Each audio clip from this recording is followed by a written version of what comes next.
Welcome to the Imperfect Dads Podcast. This is your host, Devin. We believe dads care deeply about their family and kids, but they don't always have a space to discuss what their life looks like. Our podcast is a space for dads to discuss the ups and downs of fatherhood and how they feel like they're holding it together or how they're not. Thank you for joining us for this episode. This podcast is part of the Never a Face Network. Make sure to follow them on Instagram or go to the website neverafacenetwork.com. On this episode, we have on tattoo artist Chipper Harbin, who's based out of Nashville. We talked about Nashville's creative scene, how he chose a style of watercolor tattoos, the realities of being a tattoo artist, having kids that are good students, teaching empathy and kindness, being intentional with family, touring with bands, doing tattoos on tour buses, and staying authentic. Just like one more thing. Dad, just start the episode. Oh, my bad. Yeah, so like Gallatin, Main Street, all that in East Nashville changed so much drastically in the 18 years that I lived there. Like, I remember going to Pepper Fire whenever it used to be on Gallatin Road and like walking across the street to like a gas station, and the gas station had like pornography DVDs you could buy in the gas station. And just being like, oh, that's not, I did not expect to see that today while waiting for them to make my hot chicken. Yeah, that Pepper Fire is a block and a half to the left. From where I'm sitting now, or what was? It's just a park line. Yes. Like, it might be the last stretch here on Gallatin that's not been gentrified so far. Pretty much, yeah. I'll finish this podcast and step outside, and there'll be 2 new tall, skinny condos built. You know what I mean? I think they build them out of cardboard. It's crazy. They do. Yeah. I remember, so we lived next to the fairgrounds. So we were like closer to the zoo than actually like the fairgrounds. And like our house was like on one lot and we were A and another house was B. And we got lucky that code said they couldn't put 3 houses on that lot. So we had we had a quarter of an acre. We had a good amount of space. But like you and I both know they were hoping to put 5 houses on that lot. They weren't, they were trying to like make it more livable and stuff. So when I moved to Nashville almost 14 years ago, I moved to a little duplex area right off of 8th Avenue across from Zany's area. And that stretch, it was about a block and a half of really nice houses they've converted into duplex setups, apartments, whatnot. Yep. Just out and about, cruising around. This Christmas, I live in deep East Nashville now, so there's no reason for me to go over to that area. You don't cross the river. I get it. Yeah, you know the vibe. It's awkwardly weird, but true. That being said, I was out and about and was like, let's just cruise around, see what's different in the city. That entire block neighborhood was so totally different. I almost couldn't navigate it. Like the roads that you get in and out, and I didn't recognize anything. It was a little unnerving. It is. See how fast things change. That's only been, that's been 7, 8, 8-ish, 9-ish years. I mean, it's not been that long for that much change to have happened. Yeah. No, I mean, I always tell people like, so I went to Belmont from 2006 to 2010 and like, you didn't walk 12 South back then. Like we wouldn't walk from Belmont to Sevier or like the park that's over there, which is a phenomenal park because it wasn't that nice of an area. And now it's like Reese Witherspoon's flagship store is Bachelorette Party Central. I think Frothy, because I just read up on how 12 South Taproom is closing at the end of the month. And like that and Frothy Monkey are the last 2 businesses from whenever I went to college that it still exists in 12 South. Yeah. And that's crazy to me. I mean, like if you owned a house and were able to sell it in the past 20 years in that neighborhood, hell yeah, for you made bank. But like, that's not an area of town I would ever go to. Whereas in college, like it was fascinating to walk around there. Yeah. Yeah. So I brought up the living situation when I moved to Nashville. I worked at a studio that was wedged right between that Belmont, Vanderbilt, Edge Hill and 10th Avenue. We were right on the corner, just above Edge Hill Cafe. So I'm sure you got several breakfast burritos at Edge Hill Cafe, right? Yep. Yeah. Is that where Safe House originally was? It went from there to like Marathon, right? Yeah. Technically, Ian had like a little private spot that he hired another guy. Okay. That was a location. Then they moved literally next door. That kind of became Safe House. I moved in at that version of Safe House, and then we moved over to Marathon, and I was there for the entire time. I've been working privately now for 7 years, but previous to that, my entire time was at Safe House. Okay, cool. I think I did I have 5 tattoos. I've done them all with Eli. I think I would have done 2 or 3, maybe 2 at the marathon space, and then he went to like Adventure something, and I did one over Yeah, there. I know And where then he that's. did like his own thing for a bit, and I think I did one there, and now he's back with Safe. So like all I feel like I know about being a tattoo artist is you try to be good to everyone because you never know whenever you're going to back at the tattoo parlor you started Yeah, at. man. Burning bridges is tricky. I'm real thankful that it's my I go by Chipper, and that just worked out. That's my personality. I'm always in a good, happy headspace, Yeah. good mood. So I like to think that I don't make a lot of enemies in the first place, Yeah, but yeah. there is an awareness of community and what might happen. I tattoo friends of mine or clients of mine and things that I've been tattooing for 18 years back in North Carolina. When I go back home Mhm. on occasions, my dad, but my kids are back in the Charlotte area, and when I go back there to spend time with them, if it's a school week, they Mhm. have school. Well, I'm not just gonna sit around in an Airbnb all day. I might as well work and at least pay for the trip. But very thankful that I have a clientele base from 18 years ago. Yeah, yeah, yeah. What in reference to this story though, what's really nice or cool is that I have homies that I tattooed with, the shop that I worked back there. All I've got to do is make a phone call, say, "Hey, I'm going to be there this date." And it's kind of here's the key, and I can work. So keeping that relationship has been Yeah. very important. On whether it be the professional side or the client side, either way, it's. I was talking to someone today about how, like, with raising kids. So I have 3 kids. I have a 10-year-old daughter, 8-year-old daughter, and 4.5-year-old son.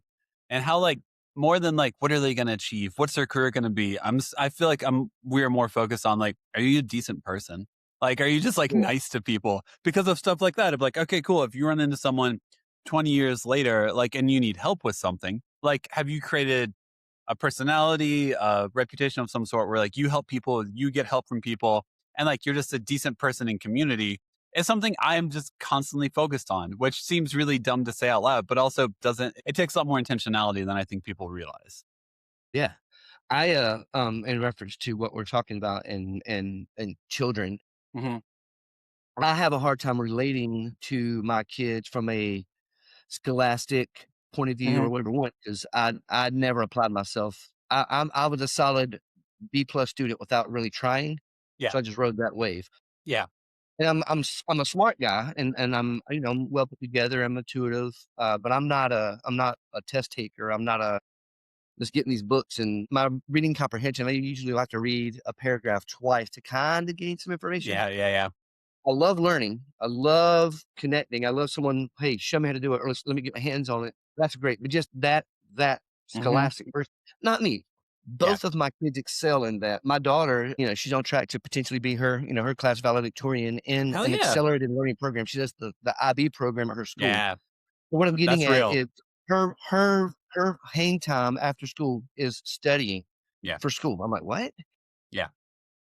And I obviously as a parent, I'm very respectful of you know, you and I both understand that high school is not about learning. High school is teaching you how to learn. Correct. Yes. If I were to say that to my 17-year-old daughter, her hip, whatever. Yeah. Yeah. My son is naturally gifted and doesn't care much for school, but he's hyper smart in that world. What I'm getting at is this: relating to them on that world is not Yeah. me, and that's not my life. I don't Yeah. live in a corporate, black and white, analytical Hmm. furthest thing from what I do on a daily basis. I get to live in a ethereal, free formed. I thought of this, so I made this kind of like, well, that's a magic trick, Hmm. kind of in a headspace, or I work with a person and their personality and the tension of like what this might feel like, when it feel like the angst, Yes. whatever that might be. Yeah. Humanity, people. So what I get to step into is I can't really relate to those like scholastic based things. Hmm. So that's not my role. That's not my skill set with teaching my kids to be better people. Both of my kids are unbelievably good, smart, well adjusted, healthy, all the things you want a dad. They check all those boxes. They're great. So what I can step in and to help them grow and learn as the future, unfolds for them is get the straight A's and get the college degree, to get my daughter wants to be in medicine, all of Yeah. that. Do all of those things. That's fantastic. But I can step in and teach them how to be a good person, a caring Yeah. person, someone that listens Yes. someone that actually does tap into an empath, kind of a heart space for someone, Yeah. and you apply that with the knowledge, you got a dangerous person, because Yeah. I don't care how smart you are. If you can't relate, then who cares? Or if you relate in a negative way, an arrogant way, then who cares? The relatability with that knowledge is. So I'm trying my hardest to find a way as a dad to teach them humanity and loving people, caring for people, accepting things that are different from you, being aware of, hey, this knowledge takes you to a place that now allows you to really make a difference in people's lives. You define what that different means, but Yep.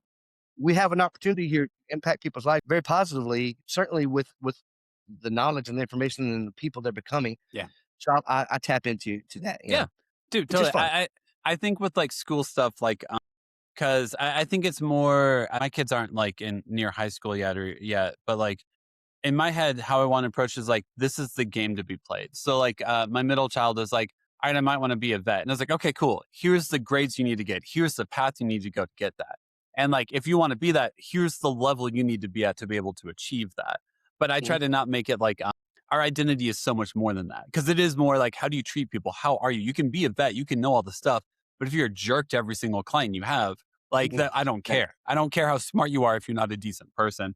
But yeah, I'm sure you feel that way with your daughter. We're like, yeah, man, like if you want to go into medicine, you do have to have these grades. You do want to get scholarships. You want to do this. What you're doing right now is how you play the game to get all that stuff. And I'm glad you're doing it and you're excelling at it. Also, though, be a decent person. Like, make sure you're kind to people, because you can go too hard. And like, I don't know, man, I think in general in Western or American culture, like doing stuff in moderation isn't something people talk about. Like, it's still like you go all in, you give 150%, or why did you even do it? And it's like, I need to be more than just one thing. Like I can take multitudes, as obnoxious as that sentiment is. So how do you make sure to teach a kid like, hey, balance, don't put all your eggs in one basket? Because like, no matter what you do in your life, your identity is going to crash down around you at some point in time. And Sure. you're going to have some moment in your 30s in which you're like, what was I building towards? What am I doing here? Let me reassess what my values are and make sure I'm on the correct path. Yeah, absolutely. Pretty much. With them, it's fun to step back and watch, because I'm like, Mhm. how do you even know that? My son's 11 years old, and his knowledge of like 80s music is like, Yeah. what? So he'll sing a Rolling Stone song in the backseat of the truck with conviction. Like, I'm like, I love the Stones, but Yeah. again, we're not in the truck every day listening, but something about Yeah. it he tapped into. It's like, that little brain's working all of the time. And then Mhm. with my daughter, she's so focused and so hell bent on the right thing, the right way at the right time, which is awesome. Thankfully, in my life of parenting, there's been next to no real like discipline kind of issues I've had to handle. I mean, it's just mine is the relatability of like, I was a little more on the mischievous kind of rebel rousing side of things. And so I'm like, man, you guys are so good. I mean, Yeah. thank you. Yeah. Yeah. Yeah. It's fun. My oldest daughter is like that too, where she's very responsible, very much like on top of it at all times. And like teaching her that she's still a kid is a really interesting thing, is to be like, hey, by the way, you do have two parents who are paying attention and in the room. You Brother, aren't the parent to your brother and sister. We are. Thank you for wanting to help. We got this. It's like, and to my, not say that in a way in which you discourage them and make them feel shame is really hard sometimes. mine is because we are talking a little different ages. So my Yes. son's 11, my daughter's 17. Okay. Yeah. But my daughter Liv, I have the hard time because she is a part of this IB program, which means Hmm. basically, you know, sh- I do. Yeah. all the kids in her class would take, or her age group, her high school would take 4 classes a semester. Her IB program, they do 6. Those are applied towards an associate's degree for college, but also because it's medical IB program, she will also have a CNA license once she graduates high school. Stop it. Yeah. That's so Right? But intense. I'm like, what? No interested in partying or dating, just school, which is okay. And I am there again from a dad. I'm so unbelievably thankful that that's that. Yes. But then, like, don't grow up so fast. You got time to be an adult, be a teenager. I mean, I'm 48, so I'm in that perfect age of like, I wake up every day thinking about how things used to be. You know what I Yeah. mean? Yeah. Yeah. So, you don't get the used to be back. So her, I'm like, Hmm. hey, Don't fast track the what is. Yeah. I'll be 39 in 2 weeks. My wife did IB in high school, and she graduated a semester early from college because she had so many credits. She had a full semester's worth of college credits and graduated early. So, I mean, like, I think it's really fascinating too, because like, yeah, my oldest daughter, I could see being like that also, where she's motivated, she's focused, she's book smart, she wants to do this. So I want to encourage that because that's where she's naturally leaning. But also, anytime someone gets their whole identity wrapped up in like, I have to be good at school, I have to do this, I have to do this. I'm like, no, actually, you do not need to achieve this to be worthy of love. Is my biggest fear is that someone will think if I'm not this, I'm not worthy of love. Then I have failed in some way. And I'm like, no, no, no, no, no, no. There's so much more depth to you. There's so much more beauty to you than that. And trying to figure out how to communicate that. Cause I think that also plays into the whole, like, just be a decent person is like, be a decent person and you're worthy of love. It's like, I care about that more than did you graduate college a year early because of how Oh hard you yeah, worked at yeah. 17. So unfortunately, my daily connectivity with my kids is FaceTime and text messaging, phone calls. I try and so that they're preteen and teens, so their attention level, you know. So I vary. Sometimes it's a phone call, sometimes text message, sometimes it's a FaceTime. It just till I get to my dad trip there every 5 to 6 weeks. I get my 4 or 5 days in North Carolina, and then we work out our week vacation, the holidays. Yeah. From that's just our dynamic. But what I'm getting at is my connectivity with my kids is those FaceTimes, and my son is part of a soccer, a travel soccer club. Everything is getting these testing and do all this kind of stuff. So the dramatic levels of how important sports and good Yes. grades all is to an 11-year-old, to a 17-year-old, and to my children. So the conversation for me and the responsibility of the conviction for me as a dad is never once been, and I don't know that I've ever once asked in the years of them doing like her tennis, but really more the testing of things. Him and soccer, he's a little soccer guy. Yeah. But I've never once asked, did you win? I've never once had the conversation about, did you win? It's always, did you try hard? Did you try your best? Did Yeah. you have fun? Yeah. Then how could it? But I know how they answer the question based on if it was a good testing or a good match or not, based on how the answer is given in the first place. But that doesn't matter. It's did you do your best? Did you have fun? You're 11. You're 17. You're fundamental. You're going somewhere with these skills. Yeah. This let me start with fun. Yeah. Yeah. Yeah. And it's been good to maintain that and let her know my pride has zero to do with the end result. My pride has everything to do with the fact that you're even trying and caring and being present for the thing. Yeah. Yep. It's so hard. So I coach my middle child's soccer team. So they're like 8-year-olds. So it's like, clumping up together. Maybe they're learning spacing and passing and everything. 42 kids right around with a ball. Yes, that's right. It's so ingrained in me, though, to coach to win. And that is so difficult. If we lose a game 2-1, if we lose a game 3-1 or something like that, to focus on like, hey, actually, all the girls are enjoying each other. All the girls are building community. They're building friendships because it's a rec league. We're not in like some travel league. No one's from like the women, no professional scouts are at these games. It's nothing like that. But like, it's so ingrained in me to be like, you play to win the game. As stupid as that quote is, that it is kind of like, no, like we lost. How do we win next time? And it's like, hey man, you are not only does it matter, but you are communicating to 10 girls, basically, if you need to win for this to be worth doing. And that is as someone who's now coaching a team, that I've had to rethink that. What's that? You want these orange slices. Yes. You better show up for the game. That's right. And honestly, what I then what I dial back to is like, okay, are these kids trying? Are they improving? Are they enjoying the sport? Is what I get back to. But I'm not gonna act like in the moment whenever we give up a goal in the last minute and we lose the game. Some part of me is then like, God, we played so well. Like, absolutely, that's part of me. Yeah, no, I get it. No, I do have a very competitive spirit. Yeah. I also keep the balance of paying attention to what's ultimately more important. I'll give an example of this, and some of this will be a proud dad bragging, but some of it is reality of life. My son played up a grade last year in school soccer. Team's decent. They win some, lose some, about an even record. But he scored no less than 3 goals every game. His skill set, he's about 10 steps faster than every other kid on the pitch. There's a lot of things to learn and grow. Obviously, we're talking about 11-year-old soccer. Yep. But he played up the grade and was still scoring 3 goals per game. A Nice. little stud striker. I mean, doing Yeah, great. yeah. This year he was playing schools and club. The school said, "Hey, you can't play both. You got to pick one." And I have no idea what the rules or the why they won't let kids play school sports and club sports at the same time at that level. Don't know. Yeah. Whatever. Didn't ask. Yep. But he had the choice. Am I going to play on this school team? And he recognizes he's probably one of the better ones. Mm-hmm. And he respectfully framed it as, well, I'm really just kind of playing with my friends if I'm on the school team. He said, but at the club team, he said, I really get an opportunity to learn. And side note, he thinks he's doing the damn thing because there's 2 Spanish kids. I mean, like Spanish-speaking Spanish kids on the club, a guy from a little boy from Norway. And their coach is actually is on a visa for teaching youth soccer in the States from England. Okay. Yeah, yeah. He thinks he's doing, he's Yeah. doing. But he chose that. Well, immediately joining this club team, they move him to a midfielder. So there goes all the scoring. Yeah. He's fat.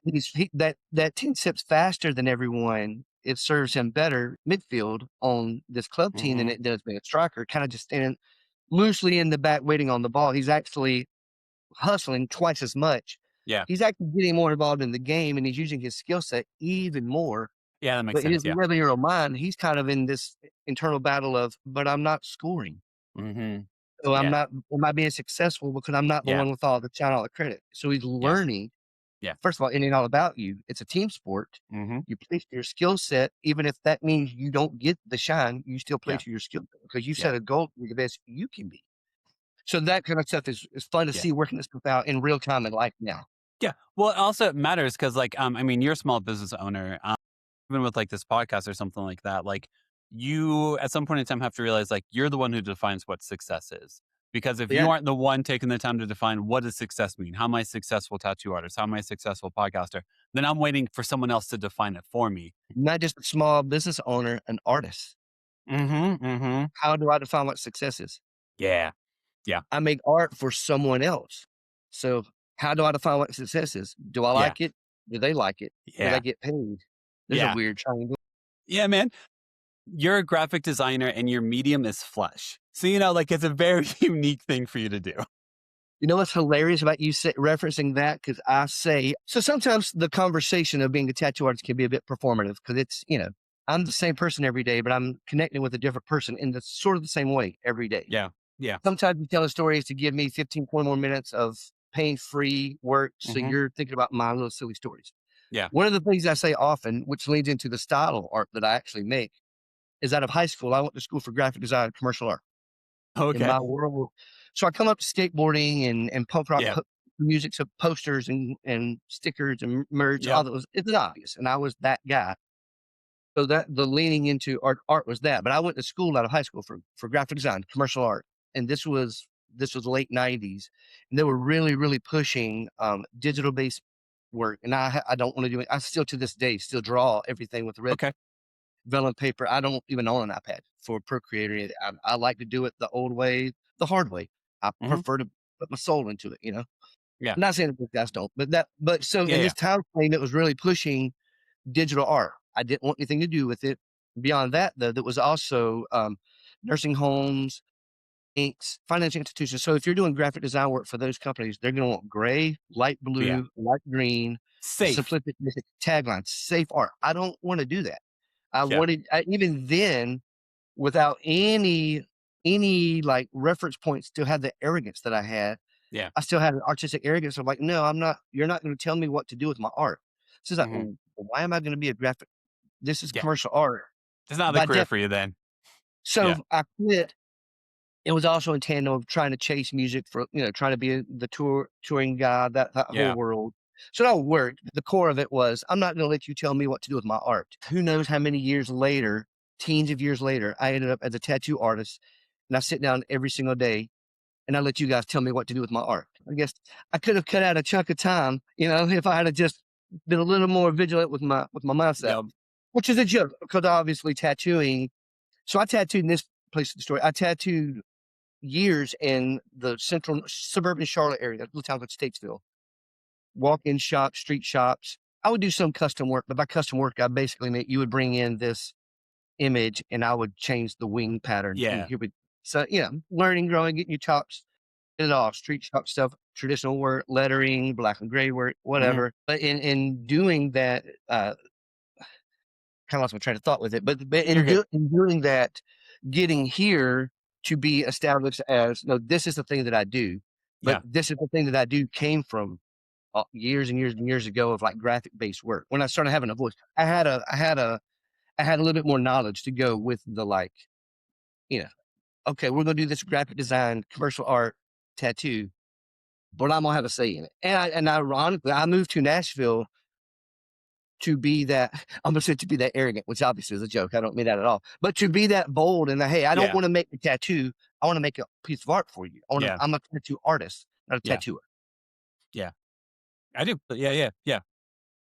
The arrogance of, no, you call me this. Well, I mean, but it's like, I also grew up like in punk rock scenes and stuff. And there's some natural, like, I don't know, even like something like in the early 2000s or late 90s, it was like if a band had a song placed in a commercial, it was like, well, they're a sellout. And now as an adult, I'm like, no, man, you got to eat that month. You probably paid your electricity bill. But like the younger version of me was like super idealistic and like, how dare you taint your art? And I'm like, they're getting paid, man. They might need to feed a family. This might be how they do it this week. So like, back off, man. They're fine. Absolutely. Yeah. It's a weird thing. It's what sellout is I love them so much. I don't want them to make a living. Exactly. Yeah. I love this bar, but if anyone else finds it, it's dead to me. Yeah. I'm loving them right into poverty. Which is what I do for the people I love and support. I make sure they're desperate for me and my approval. That's what I do. Right. Well, some of us out there thrive on that. So yeah, right. Please explain your like tattoo style. Like you said, you tried to make it more like graphic design or more like very artistic and stuff. What does it even mean? So I grew up, I don't even skateboarding, punk rock, so all of the like big graphic based, almost like collage photoshopped. Yeah. I think poster art where there's layers and layers and layers of information, but the layers kind of take on a life of themselves. Yeah. Ish. I've always liked and appreciated that style of art. I've always had an interest in kind of European fine art stuff. Yeah. Painterly things. Still very much in the graphic poster art kind of world, but more open, loose expression. When I got involved in getting tattoos in my mid-20s, I recognized that there was an area in France, and I think kind of in Sweden. It's a European thing now, which has come to the States. This style of art, there's trash polka or the graphic base or watercolor. That's very much the world that people would label me. I'm also the pretentious artist. It's like, I'm an artist. Artiste. It's the same as having records in a record shop. You got to have the category to thumb through, and I would be a watercolor style. That's fine, and that's fine. And here's what scares me about the term, and this is so ridiculous. When I say watercolor to someone else, the thought becomes this like no line floral, very over the top feminine kind of thing, and I do that, But then there's also this element of wild, expressive graphic that I throw spatters of color too. So I would often refer to that as like painterly. I often say to this with people, with a client base or someone I'm meeting or connected with as a, how about you just come and get the tattoo, and while we're doing it, we'll figure out what to call it. That'll be really cool. Why does that matter for how cool? Does it look cool? Then it's a cool tattoo. Yeah. You're over there being like, why do we need to put a label on this? It's beautiful. It's great. Yeah, but the label most often is watercolor, which is fine. Okay. Yeah. But it's a very European approach to the art. I approach tattoos almost every work I make as a painting on skin, like you said. Or you were joking. That's very true. No, it's generally what it is. Yeah. Traditional-based tattoo would be a heavy, thick line that you bold in. Then from there, you would fill in the colors most often in like primary, just bold based colors. I don't do any of that. I worked in all of my years, 6-7 years previous to establishing myself as a style in the street shop doing traditional tattoos, lettering, bold, thick lines. So I know how to make a traditional tattoo. I know all the rules. So essentially then go and be like, okay, which one of these can I throw out the window? Which one of these can I adjust?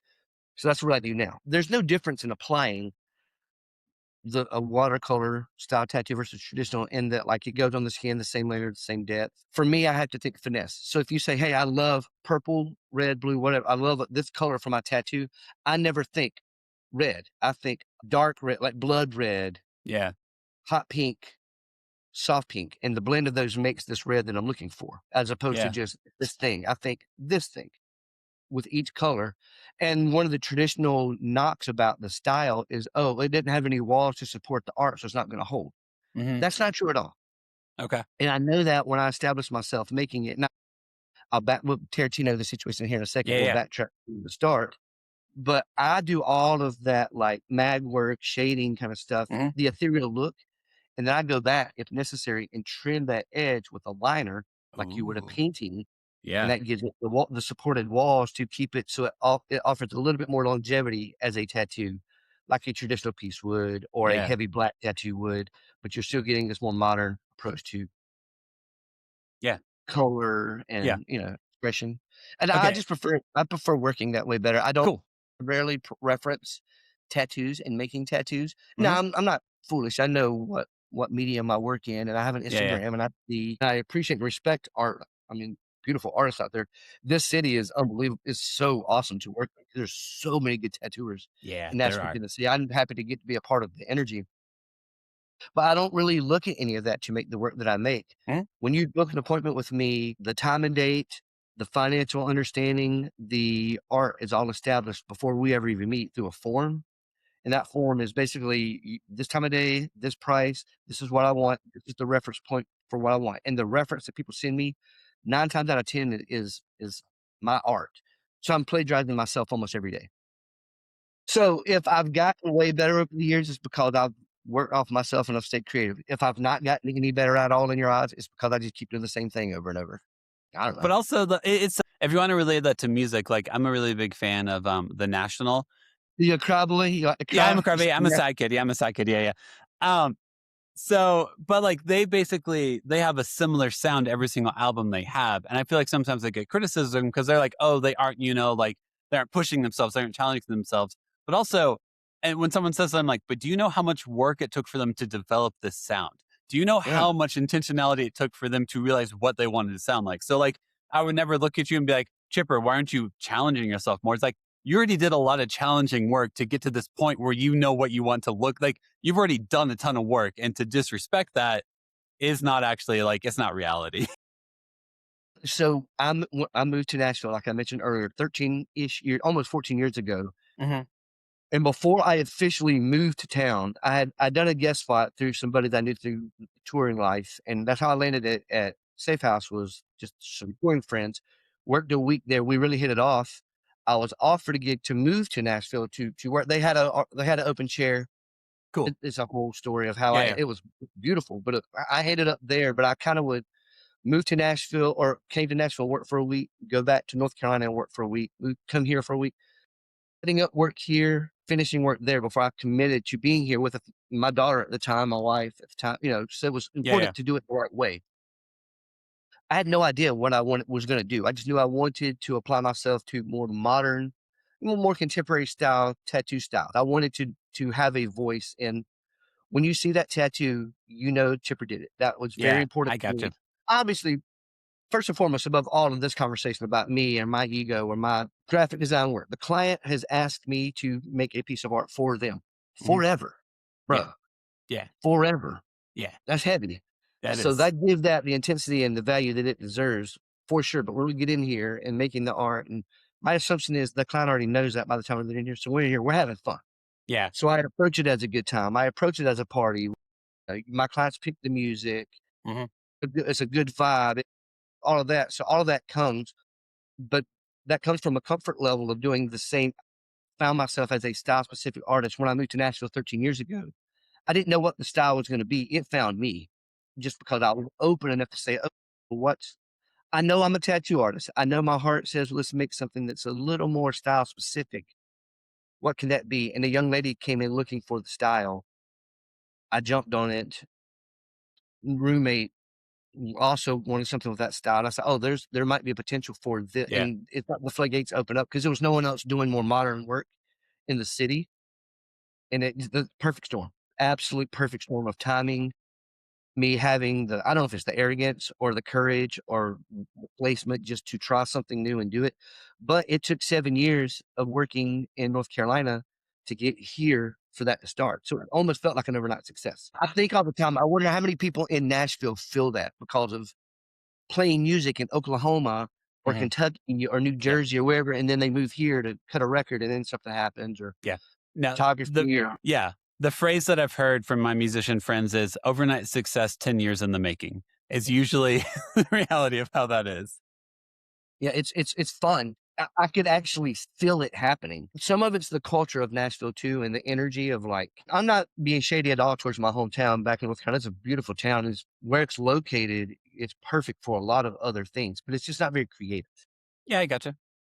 So being creative in that area just felt empty. Like I came up playing music and all of that, but that took us, you go somewhere else to play the gig, not just purely there, but tattooing where you sit there, people come in. So I needed somewhere else to sit there for people to come in with a creative mindset. Yeah. I had no idea how Nashville was going to embrace that or how I knew music from my touring, playing music and or touring with rock bands, tattooing, and Nashville is going to be one of the obvious stops Mhm. from the Charlotte area at some Yeah. point. But I had I knew the music culture, obviously, but I had no idea like hot yoga and bars Mhm. and coffee shops and record collect, all of the like, and then I knew from my world of touring back in the day, I knew how that works, your tour managers, your guitar techs, that kind of stuff, but I didn't really gain a sense of like, Nashville is based off of the backbone of the songwriters and the touring musicians and the lighting techs and the sound engineers and the Mhm. studio people and the rigging, whatever. Yeah. Everyone, I'm going to go outside right now, and the 7 people that I see immediately, 5 of them are in the music industry. Yeah. Correct. That leads to creativity. So Mhm. you think the world thinks of the guy on the stage with the microphone, all of the open door of opportunity of that is so Yeah. big. And then also the thought of Nashville being country music. Mhm. First of all, that's a joke. There's Yeah. just a little bit of country music and a whole bunch of other stuff too. But even the country music world, all of these modern country music guys, every one of those guys were working Warped Tour 10 years ago. Every single one of them were working, some pop punk gig. They want to raise their families now, but Mhm. all they know is music, but they Yeah. can do the music gig and still be home half the week, half the month, whatever it might be, raise your kids, see the kids, and actually make money. Make a living. Yeah. So There's a it's really this. dude. Yeah, there's a dude in my freshman dorm who we called Metal Elliot because he would just be sitting behind his door. He'd be sitting in his room just shredding, just constantly shredding at all times because he loved playing guitar. He was a big metalhead. I think he was the guitar tech for like Little Big Town because Okay. Little Big Town would tour.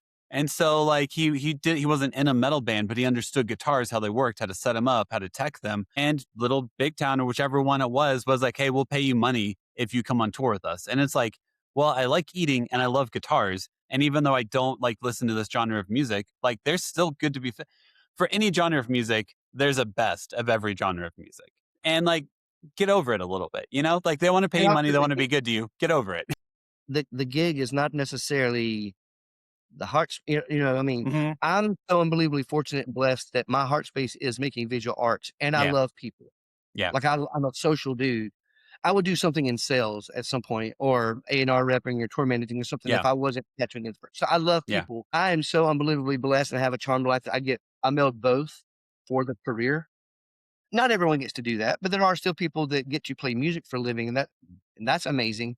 They don't always get to play the music that they write or the music they want to. I'll tell you that, and we just tiptoed into it in reference to the growing up and art and me moving to Nashville, realizing the professional side of being an artist or artistry or what that actually means or grew up, me and my 4 homies got in the garage and worked out these yeah, half-ass 4-chord punk rock songs yep, and jumped in the van and see let's how far we can go till the van breaks down. yeah, That yeah, was what we were, I moved here, I'm like, "Oh, so there's this many songwriters for this one thing. You sell the song, but you might not even ever hear it get played or all of this inner workings or the tattooing and pardon the name dropping here, but I have clients in the pop country world, the modern like major players. yeah, I have clients that work for Taylor Swift and her band. John Party, Thomas Rhett, Yeah. Danish. I mean, none of them listen to country music. None of them. They're all metal, rock, jazz fusion. That's the gig that they got. But if you're asking me the art that I make or I prefer playing, it's this thing. So it's kind of a fun connect when you're sitting down talking with someone. If you're an artist at that level, there's no way we're not going to talk about that while we're working together. Now, Exactly, I'm respectful. This is your time and this is your day off from that. So it's not, I'm not going to be a punisher. Yeah. But why would I not want to learn and grow in those ways? Yeah. It makes you a better person. You know, so yeah. It's very much like, it does, yes. And it is kind of like, I don't want you to get into that mental space in which you start, spiraling because you're having a panic attack because you're realizing I'm about to go back on tour. I'm going to be gone for 2. But I'm kind of intrigued, like, hey, man, you seem like a metal dude and you're shredding on stage with, like really modern day pop country has 80s guitar solos and like almost every single song. So I'm like, how did you end up here? How did you get here? And like, you're still playing the type of guitar you want to play, but not the venues and the crowd you would ever expect to play them to. How's that feel with you? How are you holding that together, Yeah.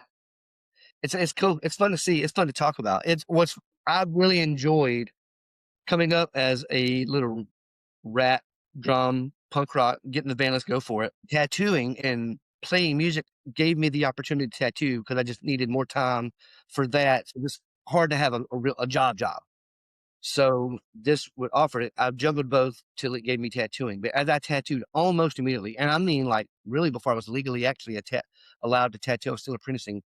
I was already tattooing on rock and roll tours, out of the back lounge of the bus or in green rooms tattooing. So, but my whole world has been like hardcore metal, punk rock, Warped Tour, 2000, 3000 Cat Room and clubs.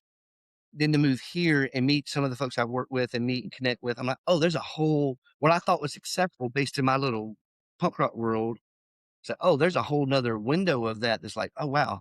To now, but see, all of those guys have, not all of those guys, but a lot of those guys have made it here and to understand, oh, those sweet bands that we've loved, or that's not even how you make a living. You make a living writing songs for commercials or for other people.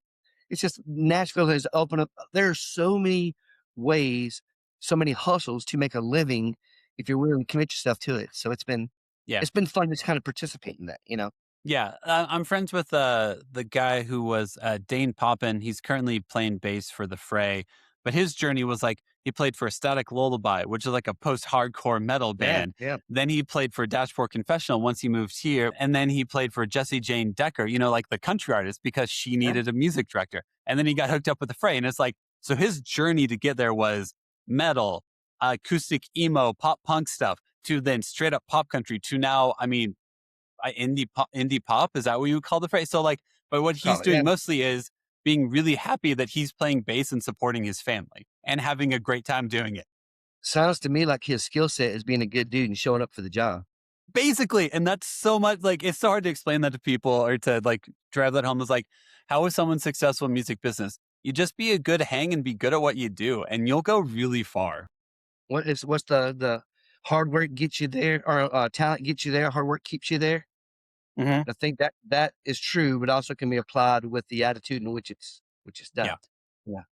You're on stage for an hour, homie. You got realistically, if you can escape for a while, you're still going to have 10 hours on that bus with 9 other dudes. Yeah. That's when it matters. That's when it matters. Yeah. What's it like? So I know you've told me that you kind of like, you'll go out to people to like tattoo them and stuff. Like you'll travel to tattoo. Tell me what that's like. Do you like, is it literally like someone's on tour and they're like, hey, can you come to me and give me a tattoo while I'm on break or something? How does that even work? Well, so here's how this works. So when I was playing music way back in the day, I made a handful of connections and good pop connection energy, social energy with bands that we would play with, come through town, whatever. And when I wasn't playing, like touring or playing shows, I still was the notebook guy in the Central Charlotte area. So if your band's coming through town and you need more hookups or connections, more gigs in the Carolinas, you reach out to me and I'm going to give you pages of clubs, names, promoters, bookers, whatever. So that was my value. But I would also book shows. But in booking shows, rather than giving you an 80% door cut, money for a hotel room, money for Taco Bell or whatever, hey, let me give you 80% door cut and you can stay at my house. I've got extra bedrooms here. You can go and wash your clothes. We can have a home cooked meal. You can take a nap, whatever. almost all touring acts, national touring acts, you're going to want to have a more comfortable setting for at least a little bit. So I will be able to offer that as part of my booking package. So I Oh, would meet and fascinating. connect. But my band would start, we would tour with like Norma Jean and Beloved and Yeah. Under Oath and all these bands back in the day, Yep. Southeastern. Yeah. When I started booking and promoting tandemly with the tattooing, and because I already knew like the Under Oath guys. Yeah. I mentioned earlier, I had probably 5 apprenticeship tattoos on Gillespie. That's cool. They're on the Yeah. back of the bus. I was legally able to tattoo. They're not good, but they're there. They're still there. there. Yeah. My connection with him, he's like, dude, rock and roll and tattoos is kind of a hand in a glove. Come on. Yes. And you're part of that world on some level. You've at least been to a rock show. So you understand that for every headline band, there's 2 or 3, hopefully 2 supporting bands, not a third. That's way too many. Yeah, that's too much. So, Yeah. so do the math on this. There's 5 guys per band, plus techs, plus sound guys, plus merch, whatever. So a 3-band tour, there's Yeah. 40 people on that tour Mm-hmm. doing nothing all day Yeah. long. I mean, you got your sound check from, if you're a headline band, you finish your sound check at 1 PM. You're not going to go Yeah. on stage until 1:40 or till 9:45. You're not doing anything all day long. So why don't I swoop in and make some tattoo work? But because I've known a good portion of these guys on a personal level from my years of playing music, thankfully, consider I'm a good hang. It all worked out to go hit the road. I'd go out with Under Oath. I'll meet Take It Back Sunday. Go there, Take It Back Sunday, meet the U's, Yeah. go out the U's, meet Thursday. And it just became a web of guys. And the next thing you know, is I've cultivated this kind of community of bands that, to make a phone call and say, hey, you got a junk month open in the next weekend? I wouldn't do Yeah. a full tour because I have work at home and like life at home. But if I can get 4 or 5 days out of it, a weekend, whatever, give me you got a junk, just kind of a just catch-all bunk on the bus. Hey, give me that bunk to sleep in for the couple of days. I'm going to work out of that lounge of the bus because, the sketchiness is the back lounge, or the green room of the club. The bus is home space for everyone, and everyone behaves for the most part on the bus, so it's safer and better for me to work. Yeah, I But gotcha. I've done that damn near my whole career, like I said, from starting as an apprentice with working with different bands, and so I've.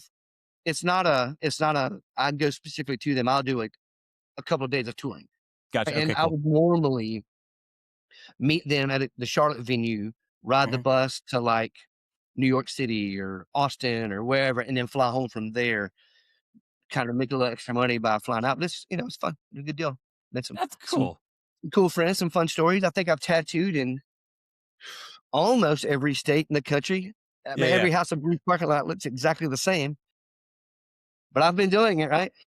There's some good guys. And cool. it's a fun, what's fun for me in that world is I connect deeper with musicians than I do visual artists for whatever. And that's a choice I've made. But able to connect with that art or that lifestyle really has given me an appreciation for, because I was chasing that for years. But stepping away from that and realizing, but I still kind of get to make art the way I want to make art on a daily basis. And I'm going to sleep in my bed tonight beside my wife with space and a shower, real life, not the tour, not on a bus in everyone's bubble that's hearing. And there again, I'm a guy that just jumps on from time to time, not a dude that lives all the time on a bus. But like the slick of that wore off within a couple of bits. But I've met some good friends, and I was saying that negative being disparaging. I was saying it to say what I've learned from some of my touring homies is how to be satisfied with a little. We can make fun with a kickball in this open parking lot tonight because there's nothing else to do. We're in the middle of nowhere, Houston, Texas, at an amphitheater parking lot. Well, this is what we're going to do. We're going to grill out. We're going to play kickball, or we're going to tattoo. You learn to be satisfied with just what's right here, what's around you, and appreciate things. So I've gained that sense of like, it's cool. Yeah, pretty much. Or the to like brotherhood, the camaraderie, yes. Yeah, you focus on how the relationship that you're there with and the reality of like, we're doing this together. And it's not so much like, how do we go to a theme park? How do we go to this place? How do we experience something? It's like, well, this is the experience. You and I together, bored out of our damn minds in a parking lot is what we're going to remember 10 years from now. We're not going to remember. I mean, sure, it's nice to go to shows. It's nice to go to movies. It's nice to be entertained. But the reality is I'm going to remember the quiet moments I spend with my kids and my friends more than the big moments we had together. Can I tell you something that I get too is I have a tendency to wake up way earlier than anyone else on that bus. and the machine gets moving early in the day for that rock show that people show up for at night. That take Yes. for granted how that happens. Yeah. It is fun to sit in the back of an auditorium or a theater or a club, or I've not done anything in like stadium-based things, but like an amphitheater, things of that nature, and just sit in the back, do my morning coffee, check emails, do whatever, but then watch the thing come together. By the time that the band's on stage to play, I mean, it's amazing to see the effort and the work that goes into that no one thinks about. Yep. That was an open room Yeah, it until, was. so that's cool. I went backstage for a show out here at Mission Ballroom, and like was going back to like meet up with the band afterwards, and like walked backstage, and like you've got like people like in the hard hats, you've got people like with all the rigs and stuff, and you're just like, oh, this is like a work job. This is like I'm on a construction site for the rig that they had set up in this venue for 2 hours, 3 hours. Like that's all the work I went into for 2 to 3 hours of a show. The load in, load out of a setup in New York City is absolutely amazing. It's union, so you better not touch anything. You better get out. Nothing. But they'll have a wave of people, like a parade, in and out. You're like, they unloaded and got all of that in I think 12 minutes. What just happened? Because space is a commodity. Time is of the essence. I mean, it's amazing to see people that just proficiency. Yeah. And just generally, proficient musicians, workers. It's us. I like process in general. And that's a huge process all coming together. Yep. And it makes, some I just respect, because I'm like, I know this took so much more communicating than I will ever understand. This took so many people being on the same page, or when someone's on the same page, making sure like, hey, rein it back in. Let's get it. Like, this is what we need to be doing right now, and keeping it all going. And like, as I get older, watching that humanity is fascinating to me, Yeah. But again, bringing in the parental understanding is these are conversations I get to have with my children about less than obvious, less than standard jobs. Hey, there are people out there that make a living setting up this sound for this concert you're going to go to tonight with your homegirls and have a good time. There are people that can draw pictures for a living and somehow have found a way to make that happen. There are people, so giving them the opportunity to see a little bit behind the curtain of options. It's been rewarding and fun. And it's like, how this venue wasn't disgusting, and whenever you walked around, it wasn't sticky and there wasn't trash everywhere. That's because people are actually taking the time to clean, make sure like they have an actual process to reset this entire venue so it doesn't get disgusting. So how I end every episode is ask every guest a series of 5 questions. They're rapid fire, so you got some time to think about them. So the first question is, did you have any backup names for your kids? Like, is there any names that you almost named your 2 kids? Yes. So my daughter's name is Olivia Karras. We call her Liv, L-I-V. And because of my life of skateboarding growing up, I still, there's a skateboard in my truck now. How smart is that? I'm at my living with my wrist, right? You can't get rid of stupid, right? You don't age out of it. Yeah, it's embedded. But we contemplated potentially naming her Ollie. Connect the dots. Maybe Cash was an idea. Okay. Then we pitched around the idea of the name Evan for all, not Evan, but Evan. But my last name is Harbin. So Chipper Harbin. It's like Chipper Harbin. Absolutely live in a state of speech impediment. So she will. We landed on Olivia Karras, and Liv became a nickname. My son's name is Bowman Dean, and that's a reverse of my grandfather on my mom's side. His name is Dean Bowman. Cool. So Dean Bowman Dean, we flipped the script on it. And I was laying in bed one night thinking, so funny that Chip and or Chipper are both nicknames. Neither one are my actual name. Yeah. My mother calls me Bodie. I call my son Bodie. So I was laying in bed one night, B-O from Bowman, D-E from Dean. Cool. Bodie. And the reference connectivity was because my mother would call me Bodie when I was a small child, struggling, with my speech. I couldn't say, but Mom, I'm just a little boy trying to get out of trouble. But I'm just a little Bodie. So that's where Bodie came from. But mine attaches a bit more purpose. But his was locked in pretty early, just out of Harbin nonsense. Okay. And it's cool. I like the name. But then that's a weird. At school, and all of his friends call him Bowman. Family calls him Bodie. I call him Bodie Bean, Boogie, Bodhisattva. Yeah. Got a million little names. But like I said, Liv, so his was set. Liv was maybe Ollie, maybe Eben, maybe Cash, but Liv's what it is. That's awesome. My 4.5-year-old son, whenever he wants something, will go, please, and put his hands like to the side of his face into a big lip. And I'm like, who taught you this? How am I saying no to that? Whatever it is you want, I'm buying 2 of them. That's right. That's fine. It's just, yeah, whatever. Who'd you murder? Like, what do I need to, where's the body? Yeah. Where do I hide? Yeah, you gotta tell 'em. That's awesome. Next question. Who's your like favorite TV or movie dad? All right. So I don't watch a lot of television, but I do Okay. have strong references from Al Bundy. Seems like is the consummate, like the go-to dad of my generation, I think. Yeah, totally. Yeah. You know who I'm going to though is Dr. Evil in Mini Me. But let me tell you what's hilarious about Dr. Okay. Evil in Mini Me, Yeah. because he actually has a son, Scott Evil. Yes. You're right. So you get the double connection there is we're not even talking about his son, we're talking about the kid he made. Yeah, correct. And that might be offensive because it is a kid. I don't think that's fair to refer to Mini Me as a kid. It's true. He's a clone, but he's the father figure There you to go. his clone. Dude, it's 2026. Who are we to determine what family means? We're way Exactly. too progressive.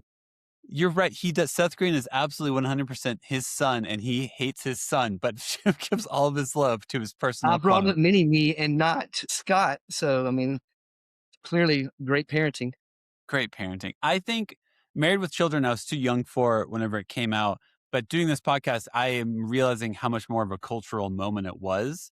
Because to me, it was like, it was The Simpsons. When by the time I was like coming of age and everything, and Homer Simpson had kind of taken Al Bundy's spot. But I don't even like, I almost want to like, I haven't really watched Married with Children as an adult because no one, like, not that many people talk about it. But I know it was definitely a cultural moment that everyone watched, understood, and loved. Yeah, it was still, it was rebellious television. Yeah. Well, I don't know what this is, and I don't think this is why I don't watch a lot of television because I don't take myself this seriously. But I absolutely hate in sitcom formatted television, the dad is always the asshole. Yeah, he's always an idiot. Why is the dad always the jerk? The Yeah. idiot, the clown, Yep. the buffoon. They're like, why? Yeah. Yeah. And maybe Yep. I'm salty. I'm like, oh, No. It's actually like, it's, he's under control, and that's the start. That's what's the problem. yep. Yeah. It's actually been talked a lot on here. Is like, I think in the 2010s is whenever you had more sitcoms, more shows where the dad is more like a good community member, someone who knows Yeah. his kids' names, like stuff like that. But like, yeah, in the 80s and 70s, it was just like, he's there to discipline or ruin the mood. And that's his Yeah. entire job. Yeah. He only comes into frame for them to get the. Yeah, exactly. Yeah. No, like, because even like Friday Night Lights, the dad figure, and that is great. Modern Family is one of like the best TV dads of all time. But like, yeah, that wasn't until the You should tap 2010s. into more TV then. Well, yeah, it's gotten better. It's gotten better. Trust me. But also I like, like movies. okay. Like I'm not against the screen. I don't watch 30-minute formatted television almost ever. Okay. Yeah. Give me something to dig into. That works. Someone the other did say their favorite dad was the dude from The Big Lebowski, because he is technically a father at the end of the movie. He gets Julianne Moore pregnant. I don't know if he ever meets his son, but maybe he would turn into a great dad. I've always wanted to have a dog. I have a dog, but a new dog, so I could like legally papers name it Jeffrey Lebowski. Mm-hmm. But when I introduce the dog to people, I'm saying you just call him the dude because he's not into brevity. Yeah. That's awesome. See how many people don't get the joke. Pretty much. My favorite obscure line, there's a lot of favorite obscure lines from that. He's a nihilist. He's like, oh, that must be exhausting. Yeah. It's so. There's something honest. I didn't take the dog bowling. I didn't buy the dog shoes or rent the dog shoes. That's another podcast. Of just random obscure quotes with no frame of reference. It's so good. Next question. Do you have a replacement curse word? Do you have like you're around the kids, you don't want to curse, but you need to curse? Or do you say the curse word? That's the most common answer. No, I don't swear I swear a lot. Yeah. More than I should. But I grew up, my dad is a Southern Baptist pastor. Okay, yeah. So I grew up in they were really, really hip for whatever you were just thinking I said. They were cooler than that. Yeah. But a very conservative household. Yes. And I grew up in the world that I grew up in. And there again, this is not a faith-based thing. We're talking language. Mm. And if we're going to tiptoe into that, I don't think that if I'm going to understand a God that saved my soul for eternity, and loves me the way he does, I don't think he's that concerned over the word shit. I just I don't. don't think I'm so. not I don't buying think he into cares that. so much. No. Nope. But I was raised in a household of respect Yes. because my mother was. It's funny enough, my dad's not as concerned about that kind of stuff as my mom. My mom is far more concerned with like the social norms and Yep. was concerned about me being a tattooer, all that. Absolutely. Yeah. She's not a fan of swearing, so I grew up trying to curb that in the house. Yeah. So I think maybe that's subconsciously. And my daughter's hyper involved in FCA and her church youth program, and Yeah. they're faithful to their church on every Sunday. Which Yeah. again, I'm not. There's not a single thing about that I'm against. Mhm. But there's a dynamic that's different from sitting down with a 17-year-old young Christian and explaining, God, the God of the universe, and understanding these. What is God really concerned with, the action or the intent or the? Yeah. Yeah. We'll get there. Right now, it's best that I just be respectful and not swear around my kids because one is just being a better dad. Pretty much. Yeah. But because of that sort of their backstory, I automatically respect it even further. Mhm. And it's kind of come natural to not swear around them much Okay. because I automatically do. And it's just guarding. I'm not Yeah. I'm not really double lives or anything, but No. It's respect. I want to be better at being respectful with my language in here, working with people on a daily basis. Yeah. Yeah. Not everyone's. You're showing, I mean, like, if I was like, hey, Chip, it would hurt my feelings if you said this, and then you say that word for the next hour in front of my face. Yeah. It's like, Yeah. I like, it's going to hurt your mom. Your mom is going to bristle if you curse around her. Your daughter's going to be like, Dad, come on, if you curse around her. So why give an opportunity for disconnection? Why not just not say the damn word? And you'll be fine. But my kids both go to public school. Yeah. They're not immune to it. They're not shy from it. That doesn't mean they have to hear it from me. So you can set a standard that goes over and above yourself. Yeah. Again, I have zero convictions at all about language or any of that. It's totally heart-based. Yeah. But again, explaining that to an 11-year-old and a 7-year-old, why am I doing that? Just teach them to be good people, and conviction sets in, and then you learn and grow and shape from that. Yeah, pretty much. So no, I don't have any replacement word. I'm sure I do. I haven't processed. Okay. I don't have go-to words. I just typically don't. You just avoid it in general. Yeah. Yeah. That works. I'm not an angry guy anyway, so I'm not like, Sure. mother. That's not what I do. Yeah. You're not usually amped up to a space where you're real. Because most of the time, if I'm eager to curse, it's because I'm bristled. I'm ready to. I'm like, what's going on? I'm like, everything. And so if you're not in that mental space on a consistent basis, then it's like, it takes more. If it takes also more effort for you to then start cursing, it's like, just try not to get in a place in which you're eager to curse and be angry at everyone. And it's actually not a bad way to live. Yes, I'd maybe be a bit of a chameleon too, that if I'm on a tour bus with the homies or at a show or out, well then sailor mouth, here we go. Probably that's the environment. Yeah. My wife, maybe a touch more respectful, even though she wouldn't care. She's got a sailor mouth. But then like my kids, well, you just naturally there's levels to it. What you even talk about. So that's just obvious though. Yeah, pretty much. Yep. Which also is not a bad thing to teach your kids, because that's reality, is like, how you talk to your friends versus your boss versus the owner of your company or something like that. All different word choice for all of one of those people. Absolutely. Okay. Next question is, what's like one of your favorite activities to do with your kids? Like toy, activity, something you do with them? My son, there's a dope skate park in my kid's hometown. So my son and I will go and skate a bit there. He's a soccer kid, so we'll kick them. If we need to talk, like have some sort of let's get into it. I have learned as a dad that the best way for both of my kids to communicate is if we're doing an activity while that's happening. They don't even realize. So soccer ball. My daughter is on her school tennis team, so I'll go out and like lob up balls or do enough to we can get out and work out some stuff for her to work out some serve, work out some volleys, or I'm skilled enough that I can get out there and do that for her. I'm never going to be the dad that takes them to do the thing. I'm going to be the dad that takes them and we do the thing. Like I'm not taking my son to the skate park. We are skating together. Yeah, gotcha. Yeah. So we have that. We have a family tradition that I don't know that my kids have fully processed, but every time my mom is around, usually the key week vacations, we play Chinese checkers. There's a Chinese checkers table or game set up on the table. And some version of two people seems to always be playing while we're together. It just seems to happen. Both my kids, or me and my son, or me and my dad, or my mom and my dad, my mom and my wife, my wife and my daughter. It's just that's always there. That's kind of become one of the biggest traditions of the Harbin family. That's cool. Chinese checkers. Yeah. Yeah. Yeah. That's cool. That's awesome. So my parents live just outside DC. My kids live out in suburban Charlotte. Now I'm here in Nashville. So we refer to that as the tricky triangle. And it's brutal for us to be able to get together. But when we Yeah. do, we make that time. That's There's cool. no cell phones. We lock in as a Yeah. family. And there's no Trump talk. There's no Mm-hmm. Yeah. no You one's just, no one's talking about the new Idols record. I mean, we're just yeah. it's family things, Yeah. and it's beautiful. Yeah. And honestly, I think that's important because it is, I mean, you got to remember that you love each other and you got to focus on that sometimes. It's very easy to think of reasons why I cannot connect with someone. And Yeah. why not, I mean, within reason, remember like, hey, here's why we love each other. Here's how we're family. So let's try to focus on that more than the things we know we're going to fight about.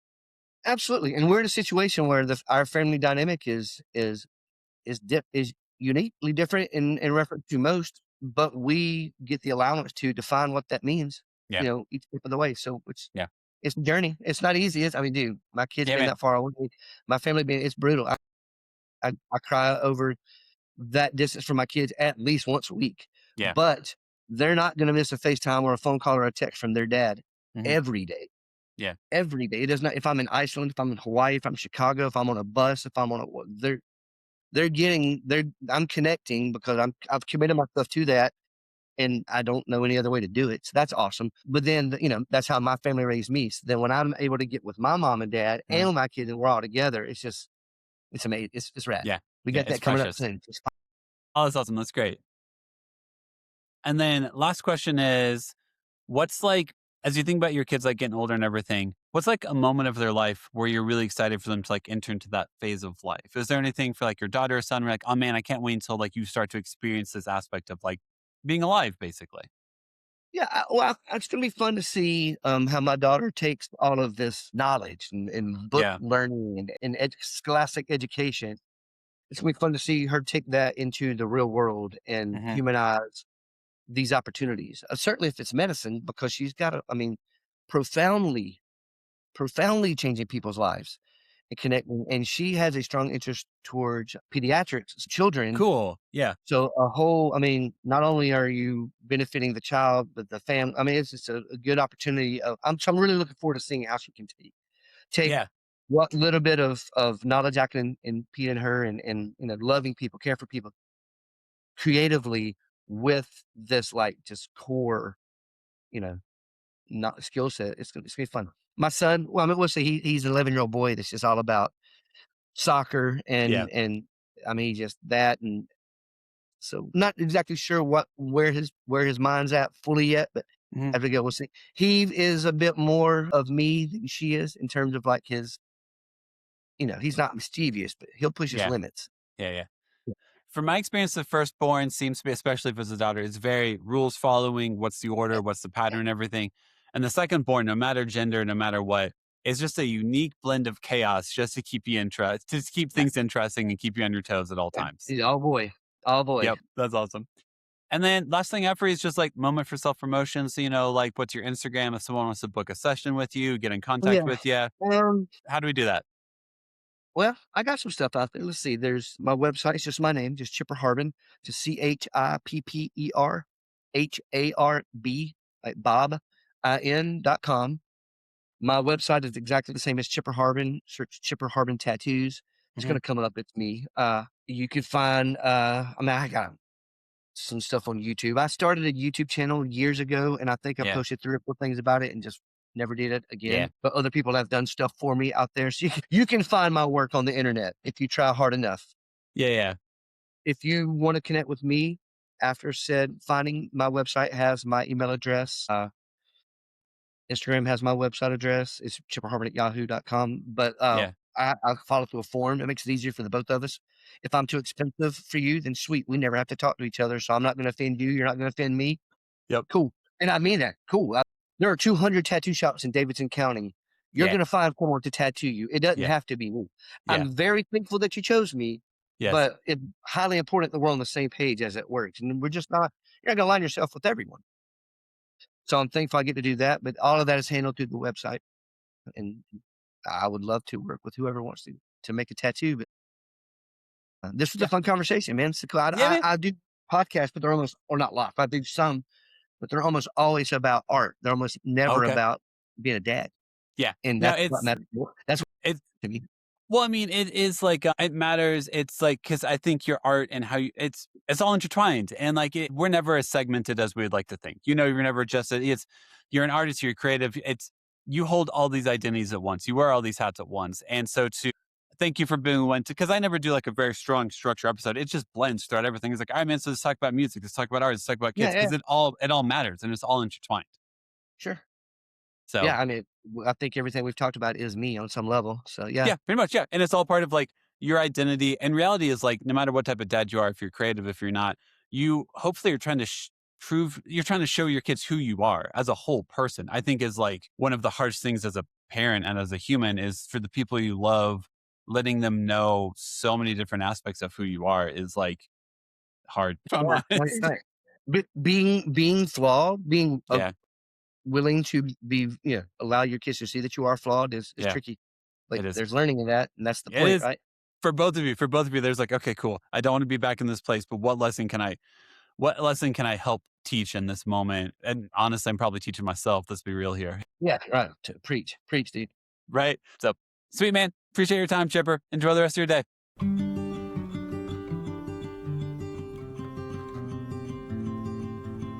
Thank you so much for listening to the episode. Make sure to follow us on Instagram, TikTok, and YouTube at the Imperfect Dads Podcast. And make sure to give us 5 stars wherever you listen to us. Music, editing, and production is all done by me. Make sure to tune in on Mondays and most Thursdays for new episodes. This podcast is part of the Never Effaced Network. Make sure to go to nevereffacednetwork.com to learn more about them.